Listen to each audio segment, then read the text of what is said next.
Welcome here for Punch Out Boxing. Delighted to be here with Jordan Purkiss. Jordan, it's been a while. Haven't seen you since that fateful night, actually last time here at the Brentwood, where everything that could go wrong did go wrong. You had plenty of time for the dust to settle. Reflect on the fight. What went wrong? My heart really like I was even speaking to some of the officials tonight about it, and they were saying, "Oh, I should have held on," but my mentality was, I've seen so many people hold on and get stopped, so I just thought I have to fight back, and it was all learning. I'm still only 7 fights in, so to get that done in that fashion was hard for me to take, but a lot of support, a lot of friends, a lot of family that was all supportive of me, helping me, telling me this is only a tiny setback, like there's bigger things to come. And you got to take into consideration that was his 29th fight and it was my 7th. So it is what it is, one of them things. Training went well, did everything right. It's just, it wasn't my night. In hindsight, do you think the fact that you had such a big support, you wanted to put on a show, maybe got a bit careless, and then that first knockdown you got dropped heavily, you were caught square on, flush? Yeah, no, there was nothing. The first and second were my rounds. Third round, literally, I think it was as soon as we started, pretty much. And he just threw probably one of the best shots he's ever thrown in his life, and he caught me. But credit to my fitness. If I didn't have the fitness and do the training as hard as I could, I wouldn't have got up. And he done it. The second knockdown, I don't believe, was a knockdown, but it is what it is. And the third definitely was. But there was still like 2 minutes left on the clock, and to survive the round, it was my fitness that got me through. So, and then I tried to finish the fight. It was just a head clash. Will wouldn't allow me to continue. I wanted to continue. I kept saying, please, it's fine. But they just said, no, we want to fight another day. So, it is what it is. It's done. Well, just your fitness, tremendous heart, and as you said though, it's easy to say in hindsight. I wonder though, pride. Could you have just sort of got on your bike for a few rounds, just boxed, but you want to fight it out?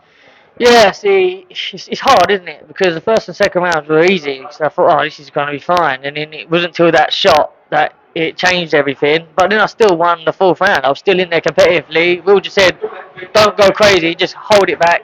We'll get the rounds back. So up until the seventh, I believe I lost the seventh, and then but like, I reckon 8th, 9th, 10th, as you've experienced me how many times, in my later rounds I come even stronger. So that was in the arsenal to come, but you just didn't get that point. Did the referee come into the corner to say that the cut was caused by a clash of heads? Pardon? So, did the referee confirm that it was a clash of heads? The referee said clash of heads in the corner, yeah, but it was Will and Alec that was doing my cut. And Alec said to Will, you need to have a look at this properly. And then I said, no, it's fine. And he was like, it ain't fine, Jordan, it's bad. And I said, oh, that's right, I'll continue. And Will was like, I ain't letting that happen. I've got your mum here and everything like that, so we want you to fight again. So.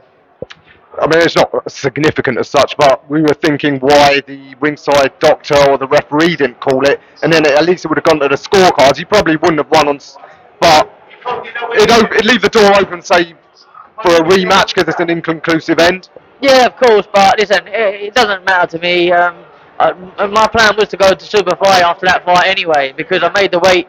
I was only like 300 grams over the weight below, which is what I wanted to do with titles for. So before the weigh-in, I said to Lee, Will, Ian, I said, after this fight, I'm doing bantamweight, Superfly regardless. So it's not a blessing, but like, to take that on, take what I've done in 7 fights is unheard of. So it's just learning curve, and then obviously for the next fight, I come back to try and do it all again. Yeah, that's what I love to hear. Lee concurs. So yeah, you said Moon Superfly. Any idea when you're going to be back in the ring? So the next show here, that's my next date, and then February 10th is another one that should be here as well. I think the next one will be 8 rounds, and the February 10th hopefully for another title.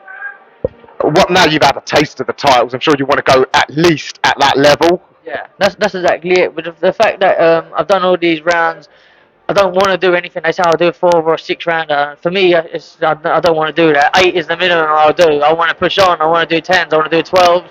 So to do an 8, I could even do 10. It does not really bother me. But I've done it. I know the training. I don't want to take a foot off the gas as such. So the training, I don't want it to change. So I don't want the rounds to change. Any names you got in mind? There's quite a few young talents coming up at Fly and Superfly. Yeah, no, it makes no difference to me, you know. Obviously, I've fought big names that I shouldn't have fought at bantamweight, and I won, and I lost. But it makes no difference. I want to fight them all. I want to be beyond British level, so get all these boys out early and then go on. All right. Now, I can't see any sign of the cut. I mean, it was a horrible cut. Lee Eaton showed us the picture, but luckily you're young and the healing process is completed. Yeah, they did 6 stitches inside and 6 stitches outside. Obviously, right, Alec, the ones that outside, they managed to tuck it literally on the line. So I'm very fortunate that you can't see it. People who doesn't know me will know it's there, but people that don't know me doesn't know that it's happened. So it's a win-win for me. All right. Well, look forward to seeing you out in December back here at Brentwood.